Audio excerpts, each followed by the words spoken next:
The skinny began, actually, if I was being totally honest, from a blog. I used to blog quite a bit, and it was a lifestyle blog. Of course, as lifestyle blogs tend to go, they roll with where your life is in that time. So after the birth of my oldest son, I was taking a lot more chances with fashion and risk with him, and just finding and sourcing, spending a lot of time sourcing unique products. And basically, the number one comments and questions and engagement I get from the blog was, where did you source Jack's, fill in the blanks. So basically I knew that in Canada they were missing a bit of a mark on trying to source and get stuff in. That's another hard thing, it was hard to get stuff. So I really focused a lot of energy into that, and it kind of just formed itself organically.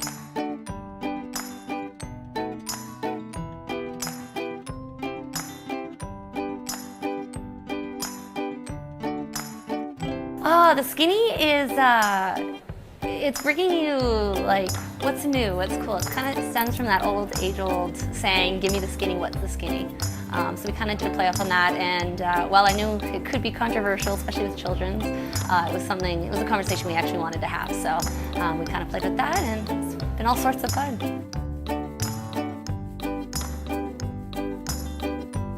So originally we went online, and it was strictly online, so I thought it'd be a great thing when I was at home to just kind of roll out, but as we gained some popularity, we had more and more local Edmontonians asking to come pick up at my house, which became sort of a safety issue, along with it wasn't really the image I wanted my brand to have. So I went on the hunt for something that was feasible, something that I didn't have to have full-time hours. That was a big thing. I still wanted to be at home. I had quite a young, actually I had twins at that time, so now I have 3 young kids, and so yeah, it basically, we were looking for something that was small, attainable, and something I could treat like a pop-up. So Kingsway actually approached us with this unique idea. A lot of malls, as you guys know, it's like big brands. There's a stigma around, you're at a mall, small locals can't afford it or can't get in there or can't last fighting with the big guys.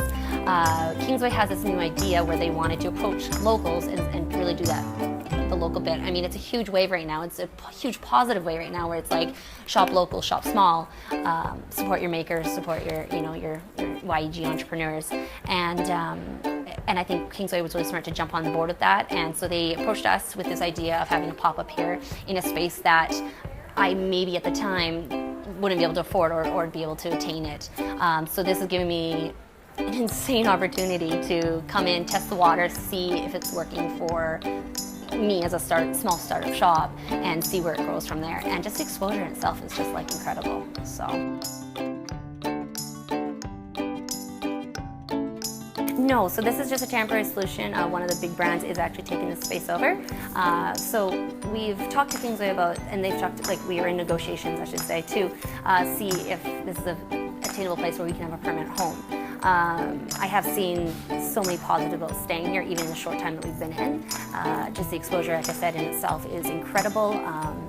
The foot traffic that maybe might not have heard me in the small vacancy hall, where it was a very niche market, and you really had to source this out in order to find us. Now you have the foot traffic of the mall, which is just why malls are malls. So for me, at this point, it's just been a really pleasurable experience. I can't say enough. If we can kind of find a happy medium, we'd love to stay here. We want to keep a lot of the local presence, so it's a big aspect to me for the shop to have a lot of local makers in here, people who I met down at Vacancy Hall, Clothes Leather, doing our leather tags. We have, just a plethora of locals I want to sell in here to bring that local little presence back into the mall setting as well, and to keep us as a local shop. That's exactly what we are.